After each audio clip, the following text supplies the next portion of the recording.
The wolf shifter arrived on a Monday, though he didn't wreck his life until 2 days later. He was the first shifter I'd ever encountered, and I didn't realize what he was at first. He appeared in human form, and to someone like me, mortal, with untrained eyes, his true nature wasn't immediately obvious. He looked like any other man in his late 20s, albeit an extraordinarily attractive one, all coiled strength and well-defined muscles, the kind that made most women pause and admire. But it was his eyes, dark, stormy, and filled with some unnamed turmoil, that truly caught my attention. Or maybe it was just me. I've always been drawn to the brooding and mysterious types. At 19, though, I hadn't quite figured out what I liked yet. He strode into the shop as if propelled by purpose, his determination evident in every line of his face. I'd noticed him pacing outside earlier, hesitating before finally making his entrance. I studied him closely, noting the intensity behind his gaze. For a moment, I thought he might be there to start trouble. The tension radiating off him eased slightly when he saw me, but not by much. "I'm here to see the magician," he declared, in a voice laced with authority. "I want to make a wish." "No," I replied flatly, sliding a book back onto the shelf with deliberate indifference. It probably didn't belong there. I still hadn't learned the layout of the shop, but I wasn't exactly an expert. I'd only started working there 2 months prior, and calling it work felt generous since I wasn't being paid. "Aren't you going to fetch him?" the shifter asked, crossing his arms over his chest. "Nope," I said. "I choose life." When his expression darkened into a scowl, I added, "He's off today. Hangover." The shifter clenched his jaw, clearly debating whether to push past me and find the magician himself. In the end, he exhaled sharply and nodded. "Fine. When should I come back?" "Hopefully never," I muttered under my breath, though I knew better than to say such things aloud. I wasn't allowed to warn clients, no matter how misguided their intentions seemed. Magic had a way of twisting desires into something far darker than anticipated. Still, rules were rules. "Come back tomorrow," I told him instead.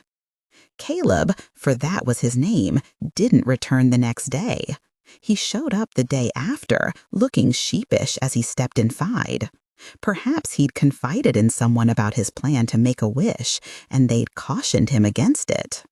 Or maybe he was simply embarrassed by his earlier outburst.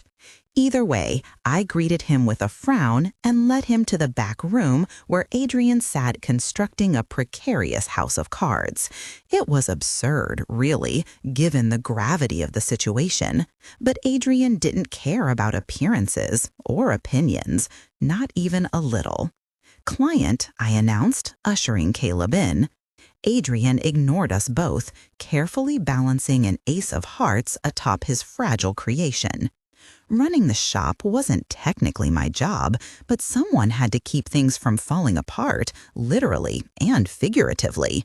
Caleb stood awkwardly, shifting his weight from one foot to the other, while Adrian continued his bizarre display of focus.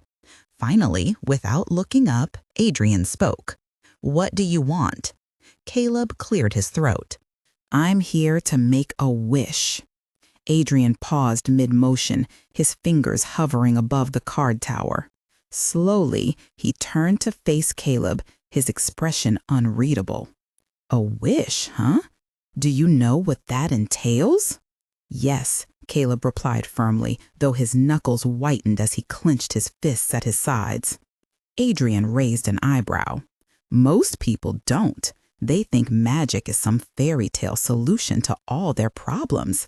Spoiler alert, it's not." "I understand the risks," Caleb insisted, his voice steady despite the flicker of unease in his eyes. Adrian smirked, leaning back in his chair.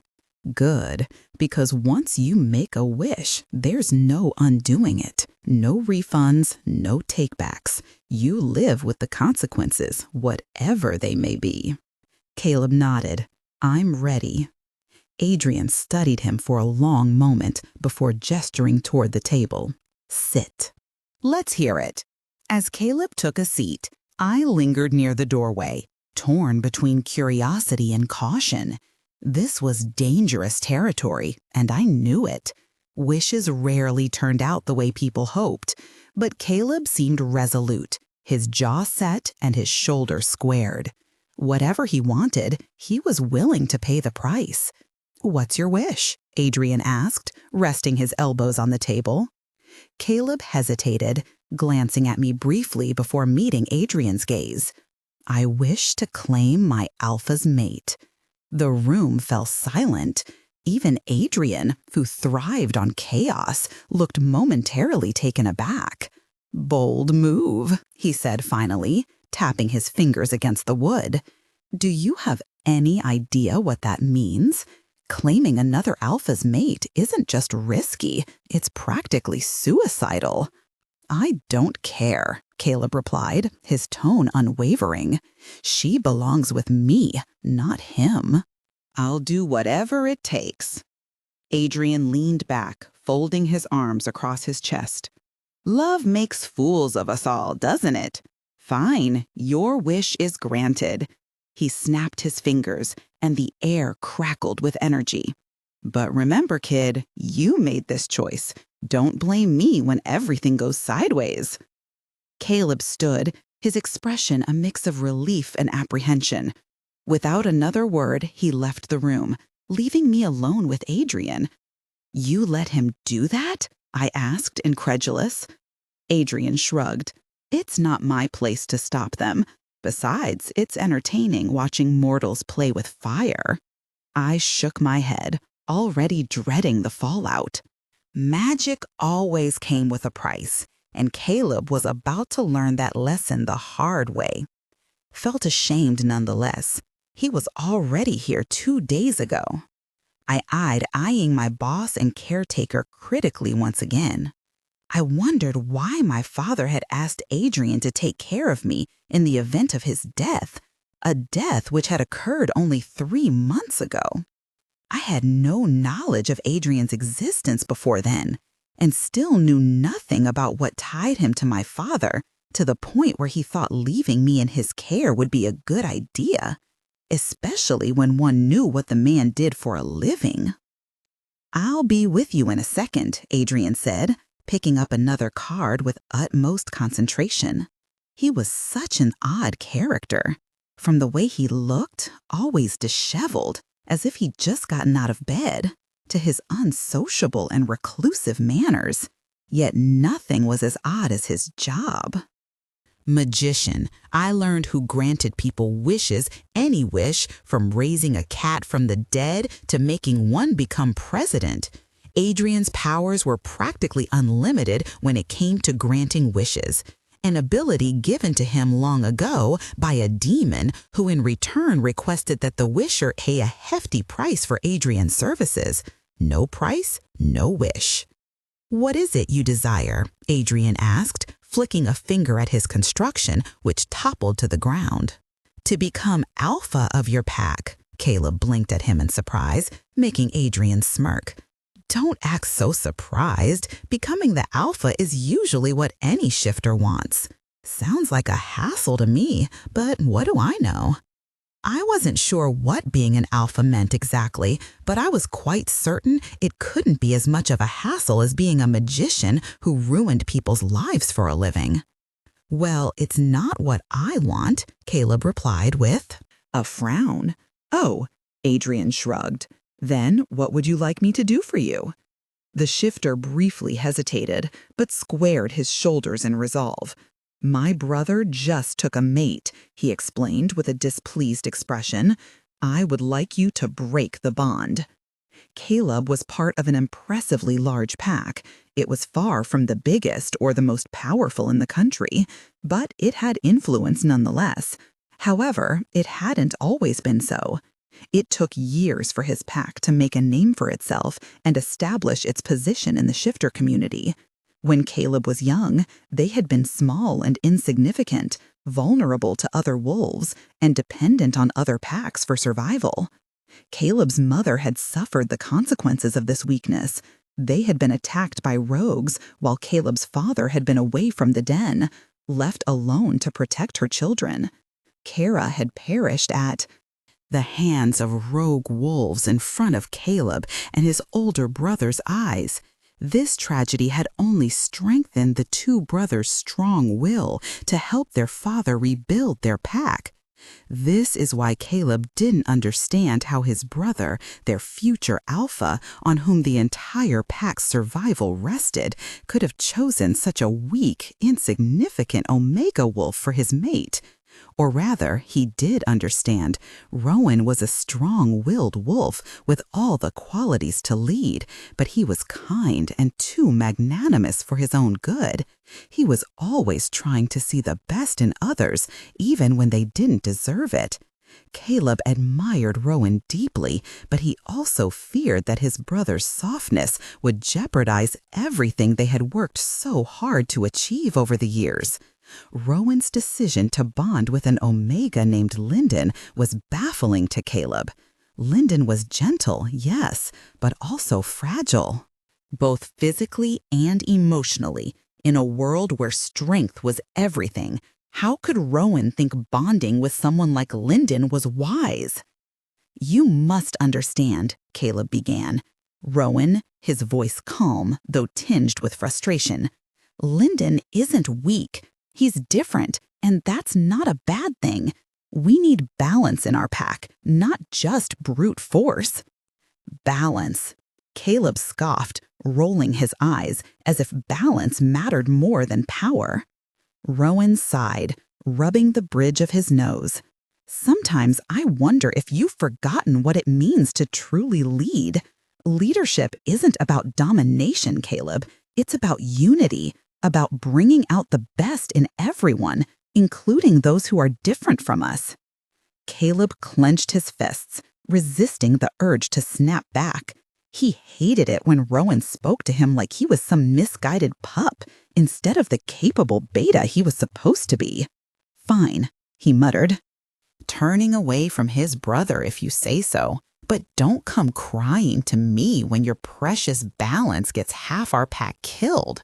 Rowan watched him leave, concern etched into his features, but said nothing, knowing there was little chance of swaying Caleb's opinion now. Meanwhile, Caleb stormed off toward the edge of their territory, grappling with anger and unease. He couldn't shake the feeling that Rowan was making a grave mistake, one that might cost them dearly someday. Perhaps breaking the bond between Rowan and Linden wasn't just something he wanted anymore. Maybe it was something the pack needed. Adrian seemed confident enough in his abilities. Surely undoing a mating bond wouldn't be beyond him, would it?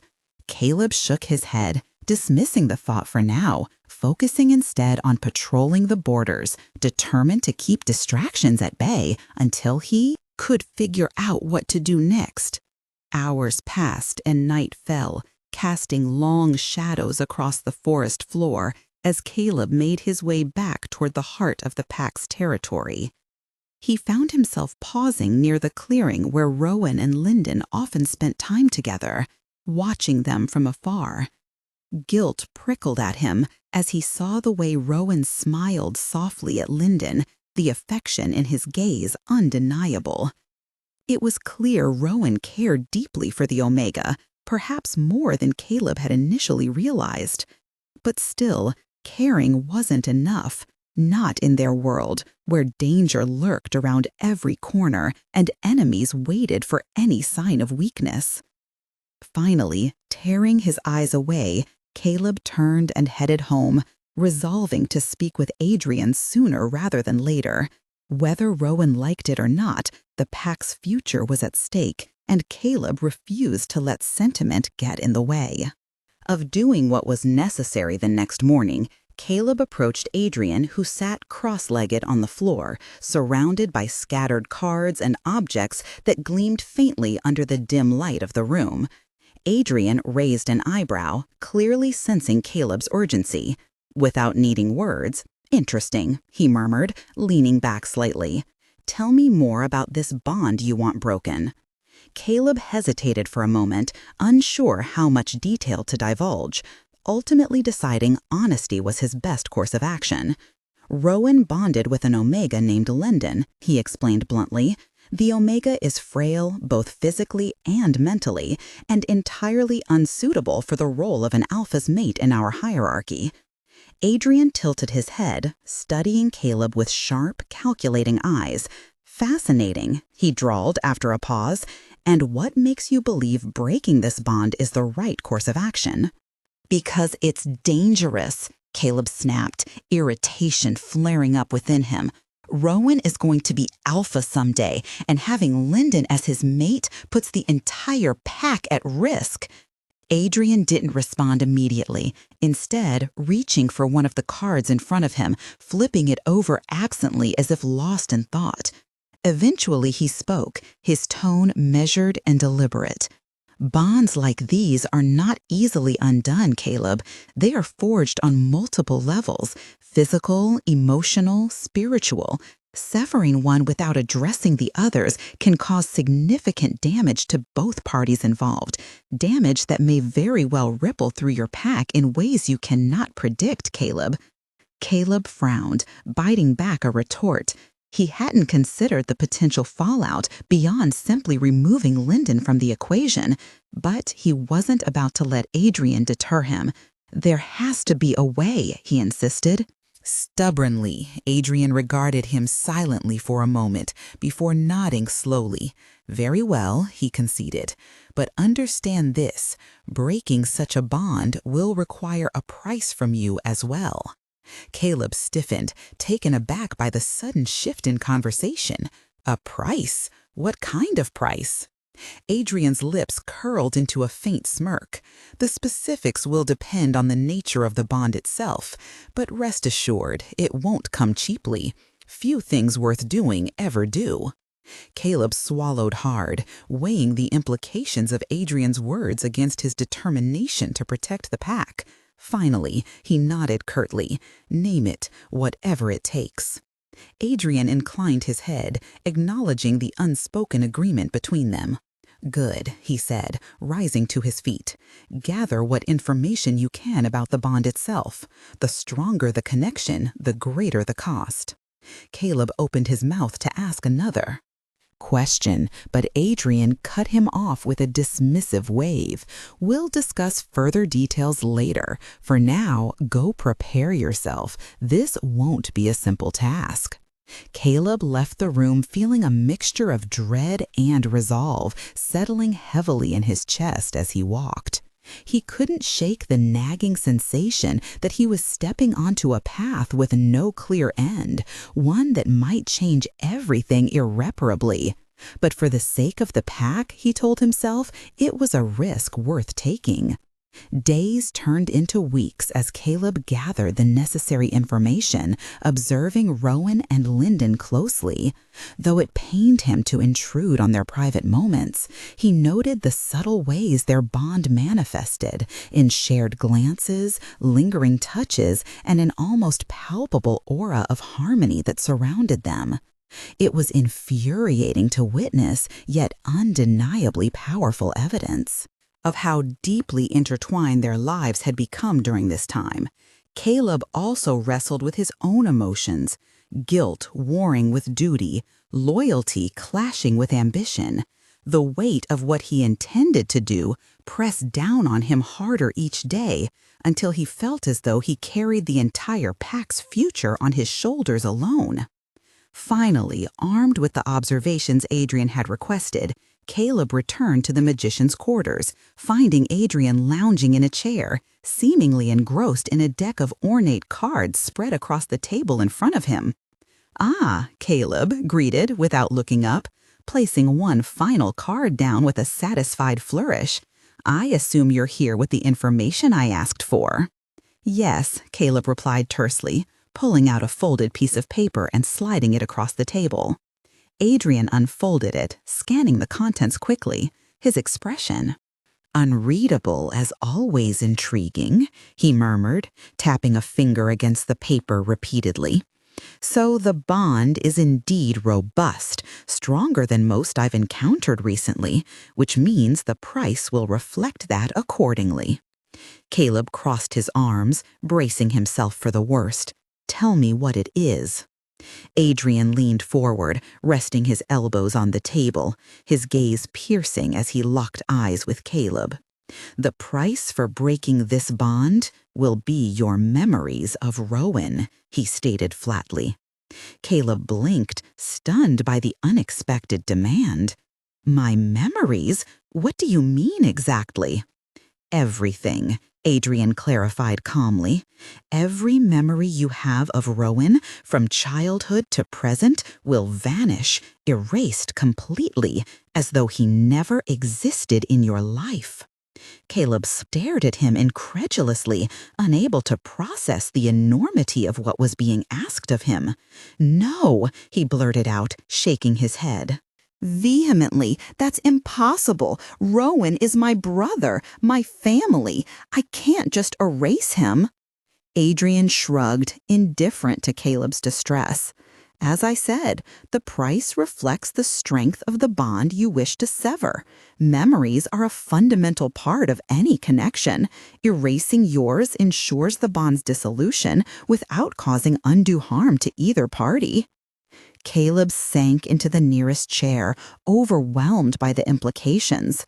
Losing his memories of Rowan felt akin to losing a part of himself. Yet the alternative, allowing Rowan to remain bonded to Lyndon, risking the pack's stability, seemed equally untenable. Silence stretched between them, heavy and suffocating, until Caleb finally broke it, speaking in a voice barely above a whisper. Is there no other option? Adrian met his gaze steadily. None. That doesn't involve significantly greater risks or sacrifices than this one. Caleb closed his eyes, struggling to steady his breathing. The choice before him was unbearable, yet unavoidable. He thought of the pack, of all the wolves who depended on strong leadership for survival. Thought of Rowan, whose kindness might one day lead to disaster if left unchecked. And thought of himself, haunted by the knowledge that this decision would haunt him regardless of the outcome. Opening his eyes, Caleb straightened his posture, steeling himself for what lay ahead. Do it, he said firmly, meeting Adrian's gaze with a mixture of defiance and resignation. Adrian nodded, unsurprised by the decision. Very well, he said, rising to his feet. Follow me. The ritual won't take long, but it requires focus and precision from both of us. As Caleb trailed behind Adrian into a dimly lit chamber, filled with arcane symbols etched into the floor and walls, he couldn't help but wonder if he was making the right choice. The air grew colder with each step, the faint scent of ozone prickling his senses, as Adrian gestured for him to stand in the center of the room. Take a deep breath and clear your mind, Adrian instructed, his voice low and commanding. Caleb obeyed, though his heart pounded erratically in his chest, fear and doubt swirling within him like storm clouds. Adrian began chanting words in a language Caleb didn't recognize, the sound resonating through the chamber and reverberating in his bones as the markings on the floor glowed brighter with each passing second. Suddenly, pain lanced through Caleb's skull, sharp and searing, forcing a cry from his lips, as visions of Rowan flashed before his eyes. Laughter shared, secrets confided, battles fought side by side. Everything he had ever known about his brother surged forward, only to be ripped away piece by agonizing piece until darkness claimed him. When Caleb awoke, he found himself lying on the cold stone floor, disoriented and groggy, blinking rapidly. He pushed himself upright, confusion washing over him as he glanced around the unfamiliar room. "Where am I?" he muttered aloud, his voice hoarse and unsteady. "You're safe," Adrian's voice answered calmly from somewhere nearby. Stepping into view, the magician studied him intently, searching for any signs of lingering distress. "What happened?" Caleb asked, rubbing his temples as fragments of memories danced just out of reach. "It feels like something important is missing." Adrian hesitated for a fraction of a second before replying smoothly. "You experienced a minor setback during the ritual, nothing serious, but it may take some time for your mind to fully recover. In the meantime, I suggest resting and allowing your body to adjust." Caleb nodded numbly, accepting the explanation, though a gnawing sense of unease lingered deep inside him. Leaving the chamber shortly afterward, he wandered aimlessly through the halls of the estate, trying to piece together why he felt so adrift. Everything seemed normal, yet distant, as though viewed through a foggy lens. Returning to his quarters, Caleb collapsed onto his bed, staring blankly at the ceiling, thoughts drifting aimlessly until sleep claimed him once more. Hours later, he woke abruptly, bolting upright as a strange sensation coursed through him. Something was wrong, terribly wrong. Scrambling to his feet, Caleb hurried outside, desperate to find answers. Instinctively drawn toward the heart of the pack's territory, where voices echoed faintly in the distance, skirting. Around the edges of the clearing, he froze upon seeing a man standing beside Lyndon, laughing warmly at something the Omega had said. Jealousy surged within Caleb alongside an inexplicable pang of loss. "Who is that?" he demanded harshly, startling both individuals. The man turned, regarding Caleb with mild surprise and recognition mixed with curiosity. "I'm Rowan, alpha elect of this pack," he replied evenly, extending a hand in greeting. "Nice to meet you." Caleb frowned, recoiling instinctively from the gesture. Rowan, the name stirred something deep within him, buried beneath layers of emptiness and confusion. But try as he might, he couldn't recall anything concrete about the man standing before him. Instead, suspicion rooted itself firmly in his mind, replacing the fleeting sense of familiarity with distrust. "Nice to meet me," repeated skeptically, crossing. His arms defensively over his chest, Rowan exchanged a glance with Lyndon, concern flickering across his features briefly before vanishing behind a mask of practiced neutrality. "Fair enough," he conceded with a slight smile, lowering his hand. "No harm intended. I merely wished to introduce myself properly, given that we'll likely be working closely moving forward."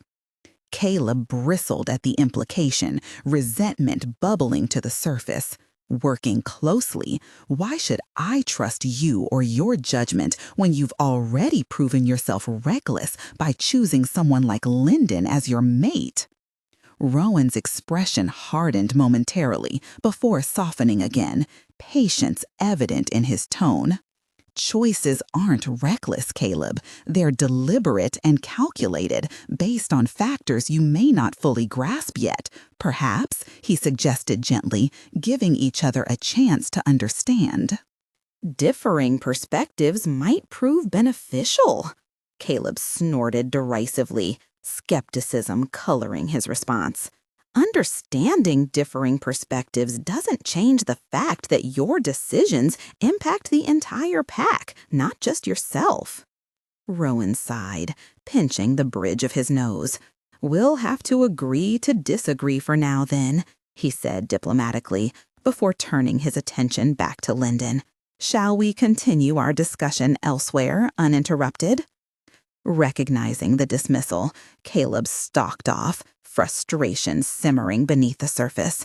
He couldn't shake the feeling that something vital was missing, something that would explain the inexplicable void gnawing at him whenever Rowan was near. Retreating to the solitude of his quarters, Caleb paced restlessly, wrestling with conflicting emotions. Anger, confusion, mistrust, all swirling chaotically within him, until exhaustion finally claimed him, plunging him into fitful dreams, plagued by fragmented images of a life he couldn't quite remember. Mornings dawned bright and unforgiving, dragging Caleb reluctantly back to consciousness each day bringing new challenges and mounting tensions between him and Rowan. Despite efforts to maintain civility, cracks began forming in their interactions, widening with each encounter until hostility became the norm rather than the exception. Meanwhile, whispers circulated among the pack members, growing louder and more frequent, speculation running rampant about the deteriorating relationship between the beta and the future alpha. Some sided with Caleb, believing Rowan's choices jeopardized the pack's safety. Others supported Rowan, convinced his vision offered hope for a brighter future. Amidst the turmoil, Caleb found solace only in solitude, retreating deeper into himself as the days wore on, consumed by a relentless drive to uncover the truth hidden beneath the haze clouding his mind. Late one evening, unable to endure the oppressive weight of unanswered questions any longer, Caleb sought out Adrian, hoping the enigmatic magician held the key to unlocking the mysteries plaguing him. Finding Adrian seated amidst piles of books and scrolls illuminated softly by candlelight, Caleb hesitated momentarily before stepping inside, closing the door quietly behind him. "You look troubled," Adrian remarked casually, without looking up from the tome open in his lap. "I need answers," Caleb declared, his voice taut with urgency. Adrian finally lifted his gaze, regarding him curiously. "Proceed carefully," placing a marker in the book. Adrian set it aside, folding his hands in his lap, awaiting Caleb's. "Inquiry. Why can't I remember anything about Rowan?" Caleb demanded, frustration evident in every syllable. Adrian regarded him silently for a long moment before responding evenly. "Because you chose to forget." Caleb stiffened, disbelief coursing through him. "I would never choose to forget my own brother, unless you made me." Adrian's expression remained impassive, confirming nothing, yet denying nothing either. "You misunderstand," he countered smoothly. "The decision was yours alone, albeit guided by circumstances surrounding the pack's needs and your perception of what constituted the greater good." Caleb staggered backward, as though struck physically by the revelation, betrayal twisting painfully within him. "How could you let me do that?" he accused bitterly. Adrian rose gracefully from his seat, approaching Caleb with measured steps. "Life often presents us with difficult choices," he said softly, compassion tempering his words. "Choices that test our resolve and force us to weigh personal desires against collective responsibilities. You believed sacrificing your memories served the pack's best interests, ensuring its survival and prosperity." Caleb shook his head violently, denial warring with acceptance inside him. "It doesn't matter what I believed then," he spat venomously, "because now I have to live with the consequences. Consequences I didn't fully comprehend when I agreed to this madness." Adrian placed a reassuring hand on Caleb's shoulder, empathy shining in his eyes. "Regret is a natural response to sacrifice, but dwelling on it won't alter reality, nor will it mend what's broken. Focus instead on forging a path forward, one that honors both your commitment to the pack and your yearning for reconciliation."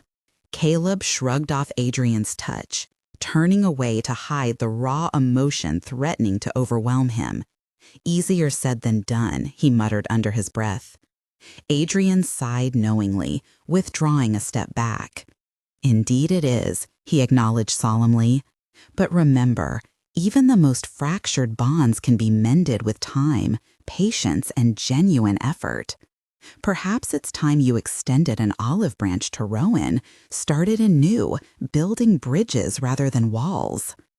Caleb remained silent, contemplation overtaking outrage as Adrian's words sank in, slowly planting seeds of possibility where despair had previously taken root. Leaving the room shortly thereafter, Caleb resolved to heed the magician's advice, beginning with seeking Rowan out, intending to initiate dialogue aimed at bridging the chasm separating them, reclaiming not only the memories lost, but also the familial ties. Severed in pursuit of misguided ideals, thus marked the start of a tentative journey toward healing, reconciliation, and rediscovery, one fraught with challenges, yet illuminated by hope for a brighter tomorrow. Help people save the unsavable, making the world a better place. So when he met Annie, the very definition of a damsel in distress, the most fragile wolf to ever encounter the pack, of course, he had taken it upon himself to become her protector. It was only a matter of time before he declared Annie his mate. What better way for her to be protected than to mate with an alpha as powerful as Rowan? Caleb had nothing against Annie. She was bland and boring and perfectly insignificant. But she'd done nothing wrong. It wasn't her fault she didn't have what it took to mate with his brother. But he'd be damned if he'd let the Omega ruin all that his family had built. Annie wasn't fit to lead. Annie had nothing to bring to the table. Annie wasn't even particularly beautiful or lovable.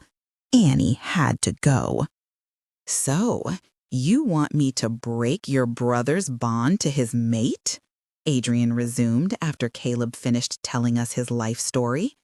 By that point, I was feeling much less sympathetic to his plight because, in my opinion, it was none of his business whom his brother wanted to marry, or mate with, as they liked to call it among shifters.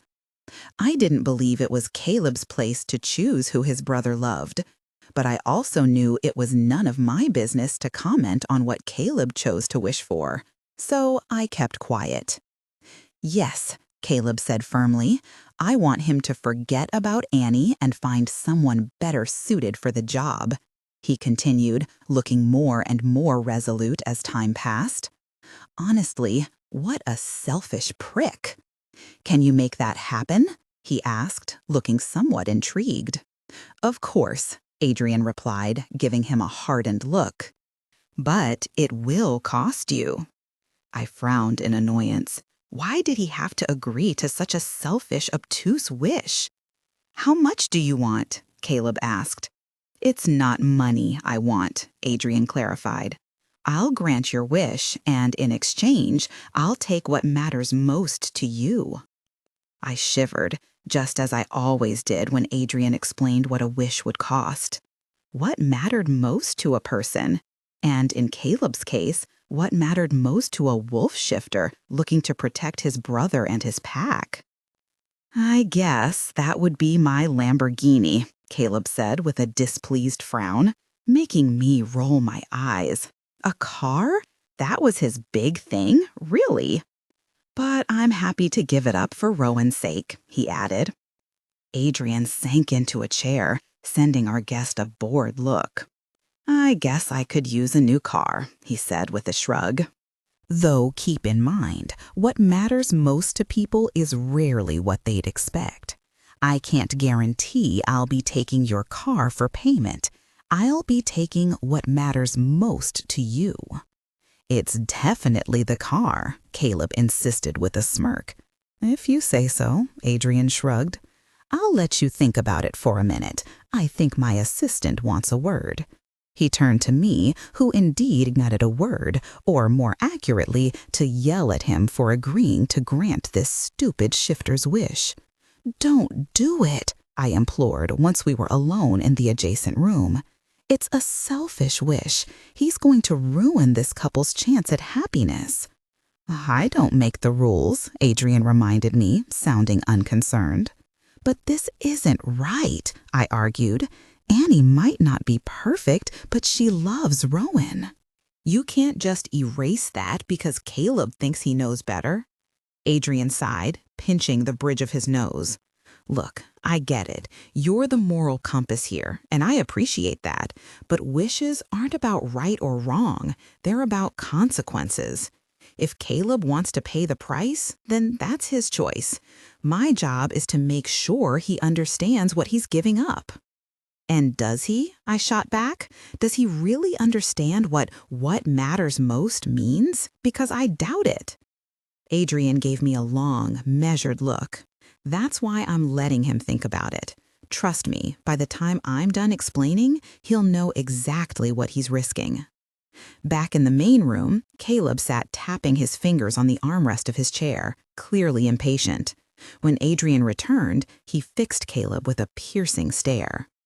Let's talk about this again. You say your car matters most to you. Are you absolutely certain? Caleb nodded without hesitation. Positive. Take it. It's worth it if it means protecting my brother from making a mistake he'll regret. Adrian tilted his head, studying him carefully. All right then, let's seal the deal. He extended his hand, and after a moment's pause, Caleb shook it. The air seemed to hum with energy as the agreement was made official. As soon as the handshake ended, Caleb stood abruptly. Done. Now, when will you handle the rest? In due time, Adrian replied smoothly. But remember, wishes are tricky things. Once set in motion, there's no undoing them. Are you prepared for that? Cupping the keys to his prized Lamborghini in one hand, Caleb smirked confidently. Absolutely. Do whatever you need to do. With that, he strode out of the office, leaving behind the faint scent of expensive cologne and arrogance. I turned to Adrian, frustration bubbling inside me. You shouldn't have done that. Adrian raised an eyebrow. And yet, I did. What's done is done. Let's focus on what comes next. Hours later, as the sun dipped below the horizon, casting shadows across the city skyline, I couldn't shake the unease settling in my chest. Wishes always came at a cost, but this one felt heavier than usual. Something told me Caleb hadn't fully grasped what he'd given up, and when he realized, it would already be too late. Caleb's expression hardened as he processed her words. He hadn't expected gratitude, especially not from Annie. You don't need to thank me, he muttered, looking away. His decision to let her stay hadn't been altruistic. It had been strategic. Keeping Annie close meant he could monitor her, ensure she never became a threat to his plans. But now, sitting here with her quiet sincerity washing over him, he felt a flicker of something unfamiliar, guilt. Annie tilted her head slightly, her soft smile unwavering. Still, I do. You've given me a home when no one else would. Her voice carried no judgment, only warmth. Caleb shifted uncomfortably in his seat. This wasn't how things were supposed to go. Annie was supposed to fade into the background, content with her mundane existence, while he moved forward unbothered. Instead, she sat there radiating calm and making him question everything. The silence stretched between them, broken only by the rustling leaves overhead. Caleb drained the last of his spiked infusion and stood abruptly. "Don't think too much of it," he said gruffly before heading inside. As the door clicked shut behind him, he leaned against it, exhaling sharply. Why did she have to be so decent? It complicated things unnecessarily. Over the next few weeks, Caleb found himself avoiding Annie more than usual. He buried himself in pack duties, training sessions, and anything else that kept him occupied. Yet every time he returned home, there she was, always cheerful, always kind. It grated on him, not because she was annoying, but because she refused to fit into the box he'd assigned her. She wasn't just some passive girl who needed saving. She had depth, even if she rarely showed it. One evening, after another long day of evading her presence, Caleb stumbled upon Annie in the kitchen. She was humming softly to herself as she prepared dinner, moving with an ease that suggested she belonged there. For a moment, he simply watched her, unnoticed. There was something undeniably soothing about the way she carried herself, as though the weight of the world couldn't touch her. "Smells good," he remarked finally, startling her. She turned, her cheeks flushing slightly at being caught off guard. "Thank you," she replied, recovering quickly. "I thought I'd make something special tonight. Everyone's been working so hard lately." Caleb frowned. "You didn't have to go out of your way for anyone." The words came out harsher than intended, but Annie didn't seem fazed. "I wanted to," she said simply, returning to her task. "It makes me happy to take care of people." Her response irked him. How could someone like her exist in a world filled with chaos and ambition? Didn't she understand that happiness wasn't handed out freely? That survival often required clawing your way through obstacles? And yet, here she was, untouched by cynicism, offering kindness without expecting anything in return. "Why are you like this?" he blurted out, surprising even himself. Annie paused mid-stir, glancing at him curiously. "Like what?" "So selfless," he clarified, gesturing vaguely. "You act like nothing bad has ever happened to you, like you don't know how cruel the world can be." For the first time since he'd met her, Annie's serene demeanor faltered. A shadow crossed her face, fleeting but unmistakable. When she spoke again, her voice was softer, tinged with sadness. "Just because I choose to focus on the good doesn't mean I'm unaware of the bad, Caleb. I've seen enough pain to last a lifetime, but dwelling on it won't change anything, so I try to find joy where I can." Her words hit him like a punch to the gut. In that moment, Caleb realized just how little he truly knew about her. All this time, he dismissed her as simple, insignificant even. But beneath her gentle exterior lay resilience, a quiet strength that put his own arrogance to shame. He left the kitchen without another word, retreating to his room. Sitting alone in the dim light, Caleb replayed their conversation in his mind. Annie wasn't who he thought she was, and that realization unsettled him. He had manipulated her life, broken bonds, and rewritten destinies, all in the name of control. Yet, despite everything, she remained unbroken, untainted by bitterness. Days turned into weeks, and Caleb continued to wrestle with his thoughts. Every interaction with Annie chipped away at the walls he'd built around himself. Slowly, almost imperceptibly, he began to soften. He started seeking her out, not out of obligation or curiosity, but because her presence brought him a strange sense of peace. One night, under the cover of darkness, Caleb found himself standing outside Annie's door. He hesitated, unsure of what he wanted to say, or if he should say anything at all. Before he could decide, the door creaked open, revealing Annie wrapped in a blanket, her hair tousled from sleep. "Caleb," she whispered, blinking in confusion, "is everything okay?" He opened his mouth to respond, but the words caught in his throat. Instead, he shook his head, stepping back. "Never mind. Go back to bed." But as he walked away, he knew one thing for certain. Whatever hold Annie had on him, it wasn't going to fade anytime soon. Caleb couldn't shake the feeling that he hadn't exactly discouraged Annie from staying, but he'd never been particularly encouraging either. He'd never shown much enthusiasm for her presence in the pack. Since her arrival, he'd made no effort to help her settle in or train to become a stronger wolf like he would with others. In his mind, she was a lost cause, someone to be ignored repeatedly. Yet here she was, thanking him as though he'd ever shown her kindness. It didn't sit right.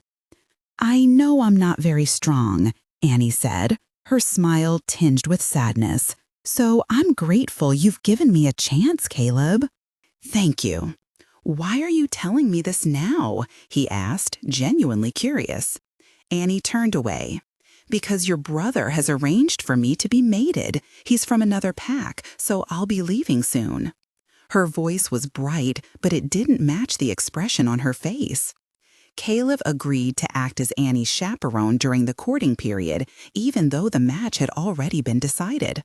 Tradition dictated that both parties get to know each other before the mating ceremony to ensure compatibility.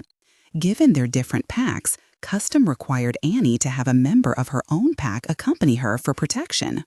When Rowan requested Caleb take on the role, he couldn't bring himself to refuse, not just because Rowan, his brother and future alpha, had asked, but also because part of him was relieved at the idea of Annie finding a mate elsewhere. She'd have a future, safety, and security, but far away from Caleb and his family, the best of both worlds, so to speak. If only Annie seemed more excited about it. "Corbin is as good a wolf as any," Caleb told her, driving her to their meeting in his Lamborghini. Against all odds, the car hadn't been confiscated by the magician. Caleb had worried about what mattered most to him when making his wish, wondering if it might be something trivial like an old photo or toy he'd forgotten about. But nothing significant had disappeared in the days following, so he concluded whatever mattered most probably wasn't all that important after all. "I'm sure he is," Annie replied easily. "I'm very lucky to have found a match with such a strong wolf."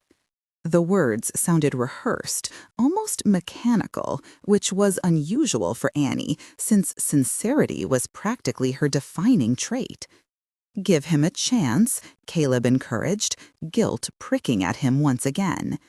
Lately, being around Annie stirred up feelings he didn't want to confront. "If you don't like him, then you won't have to mate with him," he added impulsively. What was he saying? Of course she'd have to go through with it. This was Annie's best shot at securing a safe future, especially given her low status and frailty within the pack. They were fortunate to arrange this for her. And yet, a small voice whispered in the back of his mind, "She was your alpha's mate, your own brother's mate. There is no better wolf than Rowan." But Caleb had taken that away from her. "Don't worry, Caleb," Annie said softly, placing a hand on his arm.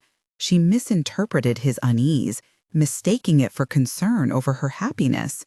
Caleb clenched the steering wheel tighter, forcing himself to focus on the road ahead. He hated how often these thoughts crept into his mind lately, twisting his emotions into knots. He wanted to believe he was doing the right thing by supporting this arrangement, but deep down, he knew there was more to it. A tangled web of guilt, regret, and unspoken truths he wasn't ready to face. Unease for something else.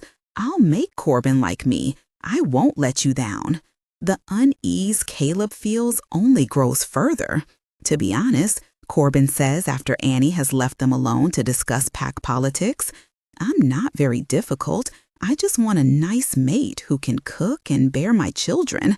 I don't care that she's not very strong, and your father promised me a nice doy for her." He says this reassuringly, as if this is something Caleb will be happy to hear. Strangely, he probably would have been happy to hear it only a month ago. But ever since making his wish, ever since he tore Annie and Rowan apart, he just hasn't been the same. It's just the guilt talking. Tells himself as he tries to hold back a grimace at Corbin's words. Except Annie's not some stock that can be cheaply bargained and exchanged for pragmatic reasons. She's a person with thoughts and feelings. But it's like everyone has forgotten about that somehow. Even Annie herself doesn't seem to pay any mind to her reservations, as if her hopes and dreams were inconsequential. "But what did you think of him?" he asks as they're driving back home. "Heck, a strong wolf," she replies, ever so politely. "Yeah, we've established that, Annie. But did you like him?" "What's not to like? I'm very lucky to have found a match, Caleb." "I know that," Caleb grinds his teeth, feeling an unfamiliar aggravation rise within him. Him. It's not just about finding a random match. It's about finding love and happiness. He feels foolish once the words are out. Annie is looking at him as if he's grown a second head. She's assessing his expression as if trying to guess what he wants to hear. And it kind of breaks his heart because he realizes she's always done so. "I don't know what you want me to say," she confesses in a small, fragile voice. "Do you think you could grow to love him?" he asks. Annie hesitates a moment, but then she averts her eyes and replies in the firmest tone he'd ever heard her use. "My heart has always belonged to another, and it always will, Caleb." Caleb's heart sinks at the words. It's a foreign feeling. All these new feelings are strange and uncomfortable, and he doesn't understand where they're coming from. "But don't worry," Annie adds, placing her small hand on his arm. "Kuhn, not someone I stand a chance with. I'll mate with Corbin, I promise. I would never let you down, Caleb." The date for Annie and Corbin's meeting ceremony has been set, and it's everything Caleb should have hoped for. Yet for some reason, the faster the day approaches, the more anxious he becomes. It's driving him insane to the point where he's losing focus, sleep, and appetite. He just cannot stand the idea of Annie leaving with a wolf she doesn't truly want just because she believes she cannot do better, just because Caleb has ensured she wouldn't do better. He's ruined her happiness. She says she loves another who would never have her, except Caleb knows the man she loves would and had taken her for a mate. Annie was happy with Rowan, and Caleb had ruined that for her. "How about I train you a little before the ceremony?" he suggests one evening, trying to mask his desperation with nonchalance. Annie frowns slightly, tilting her head. "Why would you do that, Caleb?" she asks softly. "Because every mate deserves to feel confident and capable before meeting the one they'll spend their life with," he replies, evading her questioning gaze. Annie doesn't look convinced, but she nods anyway. "If you think it'll help," she says, her voice barely above a whisper. "It will," he insists, perhaps too forcefully, because Annie flinches slightly at his tone. "Sorry," he mutters, rubbing the back of his neck. "I didn't mean to snap. It's just you deserve better than this." Annie looks away, her fingers twisting nervously in her lap. "I've told you before," she murmurs softly. "I don't need better. Corbin is kind and strong, and he'll take care of me. Isn't that enough?" Caleb clenches his fist tightly, fighting the urge to scream. "No, it's not enough." He wants to shout, "You deserve someone who makes your heart race, someone who cherishes you, someone who loves you back." But instead, he forces a smile. "Sure, if that's what you want." The days blur together as the ceremony looms closer, each sunrise bringing Caleb closer to losing her forever. He trains with Annie every evening, pushing her harder than he should, partly out of frustration and partly out of fear. Watching her stumble and fall only fuels his anger at himself for putting her in this position. Still, there's a part of him that refuses to give up hope. Maybe if he can show her how strong she really is, she'll realize she doesn't need Corbin or anyone else who doesn't truly see her. Caleb watches silently as Annie practices her forms, sweat dripping down her face, her movements clumsy but determined. She's trying so hard, and it breaks his heart because he knows she's doing it all for him, to prove she won't disappoint him. "Stop," he finally snaps, unable to bear it any longer. Annie freezes mid-motion, her eyes wide with surprise. "I'm sorry," she stammers, immediately dropping her hands to her sides. "I didn't mean to upset you." Caleb shakes his head, running a hand through his hair. "No, it's not you. It's me. I shouldn't be taking this out on you." Annie bites her lip, hesitating before speaking softly. "Then what's wrong, Caleb?" He stares at her for a long moment, torn between telling her the truth and keeping his feelings buried deep inside. "Nothing," he says, finally turning away. "I'm just tired." That night, Caleb lies awake, staring at the ceiling, his mind racing with thoughts of Annie and Rowan and everything he's done wrong. He remembers the way Annie used to smile when Rowan was around, the way her whole face lit up like the sun itself had taken residence in her soul. And now that light is gone, replaced by a quiet resignation that cuts deeper than any blade. He wonders if she thinks about Rowan as often as he does, if she dreams of what could have been, or if she's already accepted her fate with Corbin. The thought makes him sick to his stomach because he knows he's the reason she's trapped in this life. He made the wish knowing full well what it would cost her, and now he's forced to watch as she prepares to give herself to a man she doesn't love, all because of his selfishness. The morning of the ceremony arrives far too quickly, and Caleb finds himself standing outside the gathering hall, watching as wolves from all over the territory file in, dressed in their finest attire. His chest feels tight, his palms sweaty, as he watches Annie emerge from the crowd, dressed in a simple yet elegant gown, her hair pulled back into a loose braid. She looks beautiful, but there's a sadness in her eyes that no amount of makeup or finery can hide. Caleb swallows hard, forcing himself to approach her. "You look amazing," he says, his voice cracking slightly.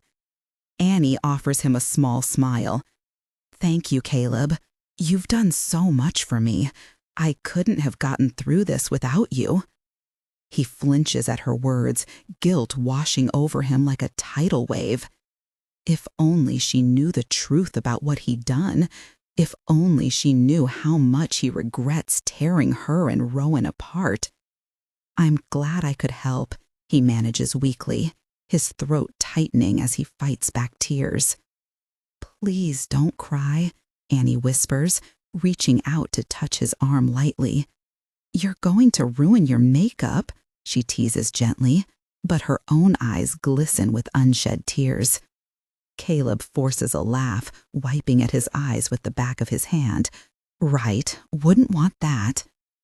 The ceremony begins, and Caleb finds himself sitting in the front row. Watching as Annie and Corbin exchange vows, his chest constricts painfully as Corbin places a ring on Annie's finger, sealing their bond as mates. Annie's hands tremble slightly as she reciprocates the gesture, her eyes downcast as if she's afraid to meet anyone's gaze. Caleb feels like he's suffocating, each word spoken driving another nail into the coffin of his guilt. When the ceremony concludes, the crowd erupts into applause, but Caleb remains seated, his legs refusing to cooperate as he watches Annie and Corbin walk hand in hand toward their new life together. "Congratulations, Corbin," says, clapping Caleb on the shoulder as he passes. "Thank you," Caleb replies numbly, his voice hollow. "She's a lucky woman. You've raised her well. Caleb nods absently, unable to form a coherent response. As the newly mated pair disappears into the crowd, he sits there for what feels like hours, replaying every moment leading up to this day in his mind, searching for some way he could have changed the outcome. But no matter how many times he relives it, the result is always the same. Annie is gone, and it's entirely his fault. Eventually, the hall empties, leaving Caleb alone with his thoughts. He rises shakily to his feet, his body heavy with regret and despair, as he steps outside into the cool night air. The stars above seem impossibly distant, their light cold and indifferent compared to the warmth Annie once radiated. He stands there for a long time, staring up at the sky, wondering if things will ever feel right again, or if this unbearable weight on his chest is something he'll carry for the rest of his life. Annie personally hopes that if she becomes stronger, they might find her a better match. Rowan doesn't object. He still cares deeply for Annie and wants nothing more than her happiness. With this in mind, Caleb begins spending time with her, hunting together in their wolf forms, practicing fighting techniques, and honing her control over her abilities. He watches as Annie pours her heart into improving herself, driven by a quiet determination to grow stronger. Yet, over time, Caleb realizes something unsettling. Annie isn't doing it for herself or even for the chance at finding a better mate. She's doing it all just to please him. Frustration boils over one day during training. "That's your problem," Caleb snaps, his voice sharp with anger. "You're always thinking about what other people want. What do you want, Annie?" "Do you even want to be stronger?" Her gentle smile falters, and tears well up in her eyes, making Caleb instantly regret his outburst. The guilt hits him hard, like a punch to the gut. "It doesn't matter what I want," Annie says softly but resolutely, "because I'll never have it. I know that, and I've made peace with it. But if I can bring a smile to someone else's face, then at least it won't have been a waste." "You're not a waste," Caleb protests, meaning every word. It's not because Annie lacks strength or skill that she plays such an important role within the pack. She's calm, thoughtful, and empathetic, able to read others effortlessly and offer help when it's needed most, even at her own expense. That kind of compassion isn't insignificant. Caleb can't believe he ever thought otherwise. "Please don't be angry with me," Annie pleads, taking his hand in hers. Her touch is warm and grounding. "I just want you to be happy, Caleb. I always have." Not long after that emotionally charged moment, Caleb finds himself back at the shop. I'm upstairs preparing dinner when he arrives, having learned by now that if I don't cook for Adrian, he often forgets to eat entirely. Since he's the one providing shelter and paying my tuition, I figure keeping him alive is the least I can do. So while I work in the kitchen, Adrian greets Caleb downstairs. My attention is drawn away from cooking only when raised voices drift upward. Curiosity gets the better of me, and I rush toward the entrance of the shop to investigate. What I find stops me cold. Our shifter client, Caleb, is yelling at Adrian, his tone fierce and animalistic. It's clear now why Adrian had warned me that Caleb wasn't human after his last visit. His presence is overwhelming, primal, like a predator on the verge of attack. "I'll pay whatever you want or do whatever you need. I don't care. Just cancel my wish," Caleb demands, backing Adrian into a corner. But Adrian remains unfazed, his expression calm despite the danger radiating from Caleb. "I couldn't cancel your wish even if I wanted to," Adrian explains casually, as though discussing the weather. "Once it's done, it cannot be undone, not until the day I die." Caleb looks dangerously close to testing that theory, his fists clenched and posture tense. Panic surges through me, my heart pounding wildly against my ribs. Before I can second-guess myself, I step forward. "What if he makes another wish?" I blurt out, my voice trembling. "Would that work?" Adrian's head snaps up, his displeasure evident as his gaze locks onto me. "Go back upstairs, Iris," he commands sternly. But I press on, ignoring his warning glare. "One wish per person, no refunds," Adrian states firmly, emphasizing each word. His tone leaves no room for negotiation, yet Caleb seems undeterred. "If I make another wish, will it override the first one?" Caleb asks, desperation edging his voice. Adrian sighs, rubbing his temples as though dealing with an unruly child. Wishes aren't toys to be swapped or replaced. They bind themselves to the soul. You should know that by now. The tension in the room thickens, suffocating. Caleb's frustration simmers, but there's nowhere left for him to turn. Defeated, he slams his fist against the counter before storming out of the shop without another word. I stand frozen, watching him leave until Adrian's voice breaks the silence. "Next time, stay out of things that don't concern you." His words sting, but I nod silently, retreating back upstairs.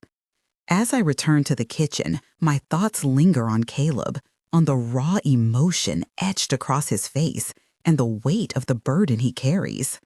Whatever his wish was, it clearly haunts him, and for reasons I can't quite explain, I feel compelled to understand why. Clear to him that her heart belongs elsewhere, and now she has gone and made a wish for Corbin's happiness. Caleb cannot fathom why she would sacrifice herself like this, but then again, that is just who Annie is, selfless to a fault. He lingers outside the shop, unseen, watching as she leaves with a bounce in her step, her hope evident even from a distance. It gnaws at him, the thought of her giving up her own chance at happiness for someone else's sake. But what can he do? He's already made his wish, and it was selfish, short-sighted, and ultimately futile. Rowan is lost to her, and Corbin doesn't deserve her devotion. Yet here she is, smiling as if she hasn't just signed away her future. The next day, the air is thick with tension as preparations for the mating ceremony unfold. The pack gathers under the canopy of ancient trees, their whispers carrying on the breeze. Annie stands apart from the others, her hands clasped tightly in front of her, her face serene but tinged with sadness. She knows what must be done. Caleb watches from the shadows, his jaw clenched so hard it might shatter. He wants to intervene, to stop this madness, but he has no right, not after everything he's done. Corbin approaches her with hesitant steps, his expression unreadable. "Annie," he begins, his voice low and rough with emotion, "there's something I need to ask of you." His words catch her off guard, and she tilts her head slightly, curiosity flickering in her earnest brown eyes. "Anything," she replies without hesitation, her trust in him unwavering. He hesitates, glancing around at the assembled pack before focusing back on her. "I want you to promise me something," he says finally, his tone firm despite the uncertainty in his gaze. "Promise me that you'll never give up on your own happiness, not for me, not for anyone." Annie blinks, startled by the request. But she starts, only to trail off as realization dawns. This is the task Adrian spoke of. Agreeing to it will fulfill her wish, ensuring Corbin's happiness forever. But how could she possibly agree when it feels like such an impossible promise to keep? "I mean it," Corbin insists, his voice softening. "You've spent so much time worrying about everyone else, about me, that you've forgotten how to live for yourself. And I don't want that anymore, not for you." Tears well up in Annie's eyes as she looks at him, really looks at him, and sees the depth of his sincerity. For once, he isn't thinking about the pack or their safety or his endless responsibilities. He's thinking about her, about what she deserves. Slowly, she nods. "I promise," she whispers, her voice trembling but resolute. A visible weight lifts from Corbin's shoulders, and for the first time in years, he smiles. A genuine, unguarded smile that transforms his entire demeanor. In that moment, Caleb understands that Annie's wish has worked. Corbin is happy, truly happy, because he's been given permission to let go of his guilt and fear. And yet, as Caleb watches Annie turn away, her smile faint but present, he can't help but wonder if she simply traded one kind of suffering for another. That night, Caleb finds himself back at Adrian's shop. The bell above the door jingles softly as he enters, and Adrian looks up from his desk with a raised eyebrow. "Back so soon," he drawls, clearly unimpressed. "I thought we were done with shifters for a while." "I need answers," Caleb growls, ignoring the assistant's wary glance. What happens to her now? What happens to Annie? Adrian sighs, leaning back in his chair. Her wish ensured Corbin's happiness, didn't it? That was the deal. She knew the consequences, or at least she should have. Wishes always come at a cost. Caleb slams his fist against the counter, startling both Adrian and the assistant. She gave up everything for him. Again, how is that fair? "Life isn't fair," Adrian retorts sharply, his bored tone replaced with irritation. "And neither are wishes. You of all people should know that by now." Caleb stares at him, chest heaving with barely contained rage. But there's nothing more to say, nothing he can do. Annie made her choice, just as he made his. All he can do now is walk away and hope that somehow, someday, she finds a way to reclaim the happiness she so willingly gave away. As Caleb leaves the shop, the streets are quiet, the world bathed in moonlight. Somewhere far away, Annie sits alone, staring out at the stars. Her heart aches, but it also feels lighter than it has in years. Perhaps happiness isn't meant to be found in grand gestures or perfect endings. Perhaps it's enough to know that she's done the right thing, even if it came at a cost. Clear that she's only agreeing to this union to please their pack. But she needs to understand that everyone here needs her. Caleb needs her here. He doesn't want Annie to leave, especially not if it's going to make her unhappy. But he also understands that Annie needs a mate. So really, there's only one thing left for him to do. He knocks on her bedroom door, feeling more nervous than he thought he would. He had barely knocked once when Annie already appeared, looking hopeful and expectant. "Caleb," she exclaimed, sounding confusingly relieved. "I was worried you weren't going to show." "But you're here." She pulls him inside her room and makes him sit on a chair, which Caleb does, feeling uncharacteristically dumbfounded. "Go ahead," Annie encourages him, squeezing his hands. "Tell me, what can I do for you?" Caleb frowns in confusion. "How do you know I have something to ask you?" "A hunch," she replies with a smile. Annie looks once again so eager to please that Caleb doesn't know what to do with himself. "Well," he hesitates, "I've been meaning to ask you." He suddenly feels very foolish. It seemed like a good idea when it had formed in his head, but now that he is about to say it to Annie, he realizes how selfish he is being once more. Caleb's plan was to ask Annie to mate with him instead of Corbin. If she became his mate, she wouldn't have to leave the pack, where Caleb knows she is happy. She would remain with her family, but would be mated and protected. And he'd be a good mate to her. He'd do his utmost best to make her happy. He may not be Rowan, but perhaps he could be the next best thing. He was almost certain Annie liked him better than Corbin, But with her looking at him so earnestly, holding on to his hand expectantly with that warm, kind expression he'd grown so fond of, Caleb understands he's been a selfish fool once more. This wasn't about offering something better to Annie or keeping her around for their pack's sake. If he so earnestly wished for her to mate with him instead, it was because he'd fallen in love with her and he wanted her all to himself.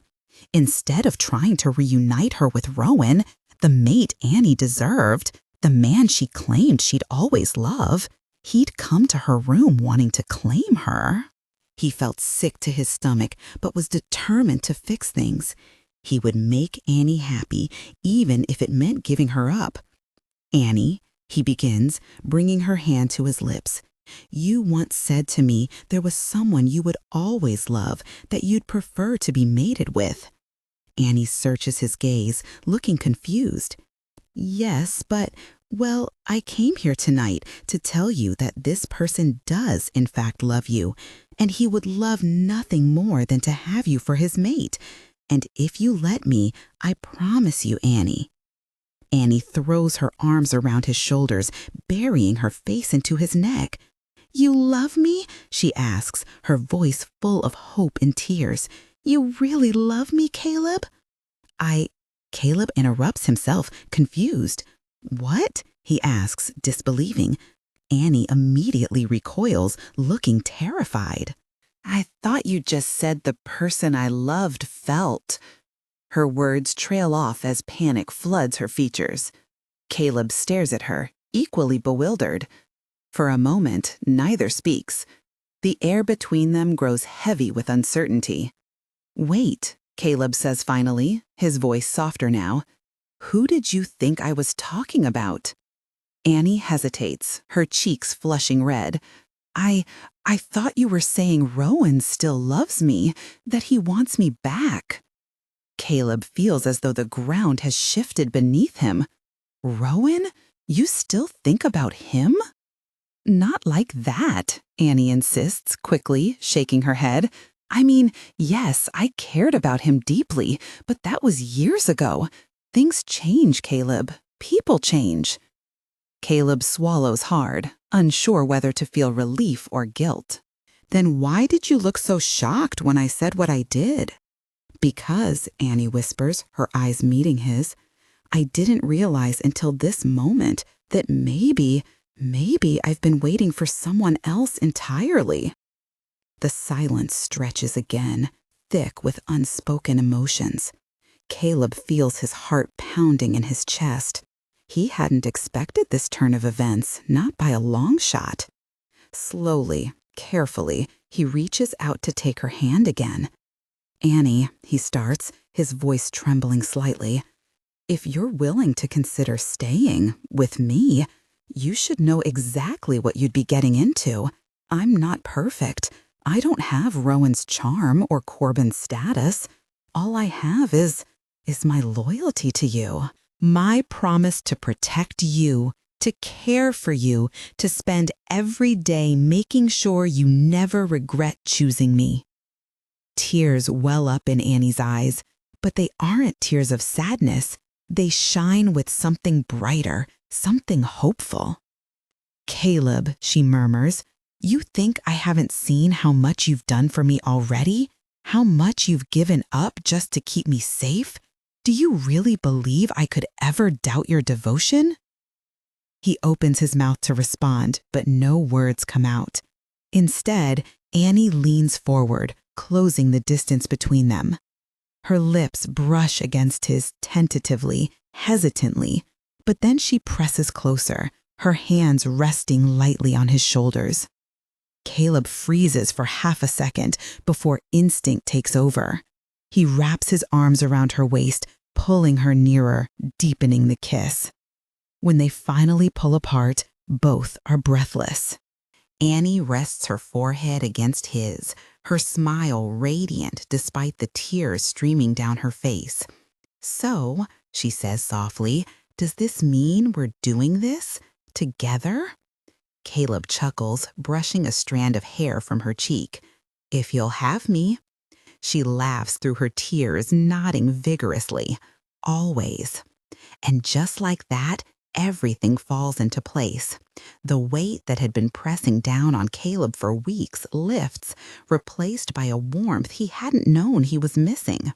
In Annie's arms, surrounded by her laughter and her love, he finds a sense of belonging he'd never dared to dream of. As dawn breaks outside her window, casting golden light across the room, Caleb knows one thing for certain. Whatever challenges lie ahead, they'll face them together, as partners, as mates, as two halves of a whole. The same words escape her lips, her voice quivering faintly. She appears moments away from tears, but I misinterpreted her emotions, didn't I? Lowering her gaze, she twists her hands anxiously. "Of course you don't feel that way about me," she murmurs, as if preparing to step back. Caleb feels a surge of panic at the thought of losing her. Without hesitation, he grabs her arms and pulls her onto his lap, his heart racing. "Of course I love you, Annie," he says, stunned by the sheer joy radiating from her. "But you said there's someone you've loved forever," she reminds him gently, placing her small hand on his. "You always loved Ro?" Caleb had assumed Annie was referring to someone else entirely. Her next words catch him off guard. "It's you," she whispers. "It's always been you." All thoughts of customs, propriety, or the fact that Annie is engaged to another man vanish in an instant. Caleb cups her face in his hands and kisses her, overwhelmed by the realization that he hadn't understood true happiness until now. "Break your engagement, Annie," he pleads, pressing their foreheads together. "Be my mate instead." Her teary eyes searches, brimming with emotion. "Yours?" she asks softly, tears of joy streaming down her cheeks. "Really?" His response is immediate and fervent. "Yes, please. Will you accept me as your mate and make me the happiest man in our pack?"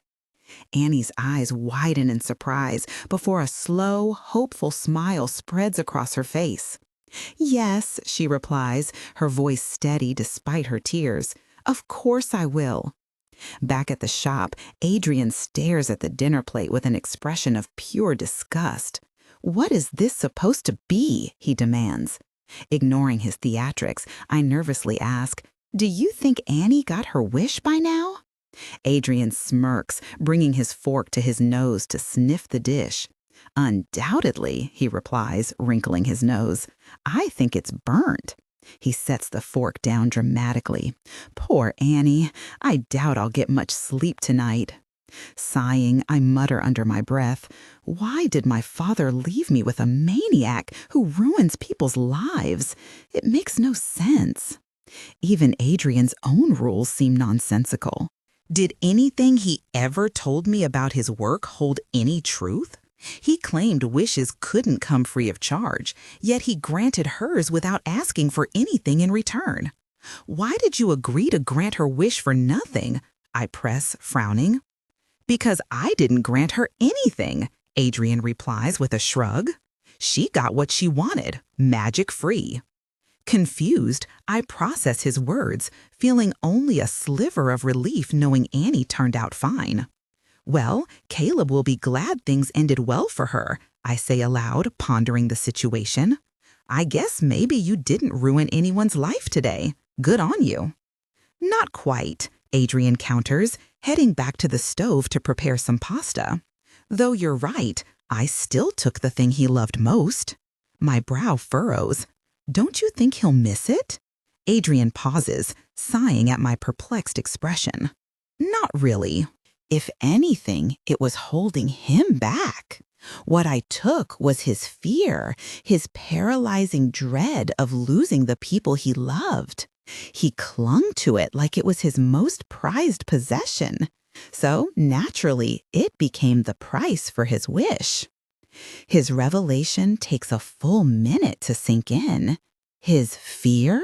I exclaim incredulously. "That's terrible. How does taking someone's fear benefit you?" Adrian shrugs again, unfazed.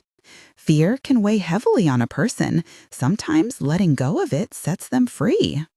Despite his explanation, unease lingers within me. Freedom sounds noble in theory, but stripping someone of their fears feels unnatural, even cruel.